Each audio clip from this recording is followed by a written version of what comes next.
Bisan og ubay-ubay na ang mga nadakpan sa miaging adlaw sa pagpatuman sa curfew hour sa Talisay City, apan daghan gihapon ang naggahi og gahi kayog ulo.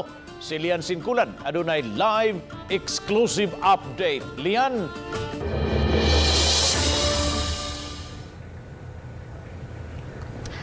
Bob, laing grupo na usab sa mga batanon ang nadakpan. Kini gumikan kay bisan og curfew hours daw nag-inom kini sulod sa internetan. Inay nga daw inato lang nga kasaulugan ang gihimo ning grupo sa mga batanon na sikop na hinuon sila sa kapulisan. Kini human maaktuhi sa kapulisan nga nag-inom sulod sa internet cafe bisan pa sa gipatumang curfew. Nahitabo kini sa tungang gabi sa may sitio Paglaom, Barangay Bulacau sa Dakbayan sa Talisay. 5 ka mga tawo ang nasikop, lakip na ang usa ka menor de edad. Open ang internet niya.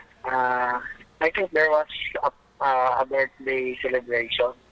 So, nag-inom sila but this is already a violation of the curfew policy. Matod sa hepe sa Talisay City Police, ang pagpatuman sa curfew dili lang sa mga sentrong dapit sa Dakbayan, apan lakip na sa mga hilit nga dapit. Base usab sa kamanduan sa gobernador nga temporaryong takupan ang mga internet cafe aron mapatuman ang social distancing. Samtang kagahapon kapin sa 40 ang mga nangadakpan sa pagpatuman sa province-wide curfew sa Dakbayan. 29 kanila mga menor de edad, 2 ka senior citizens o mga ginikanan nga gidala sa police station. What we're going to file is katong violation sa curfew ordinance sa Sangguniang Pandalawigan. We are still preparing the documents now. Then tomorrow we'll file appropriate charges.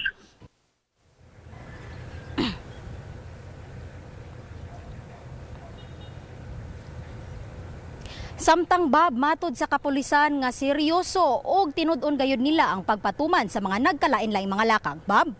Thank you so much, Lian Sinculan, sa imong live report.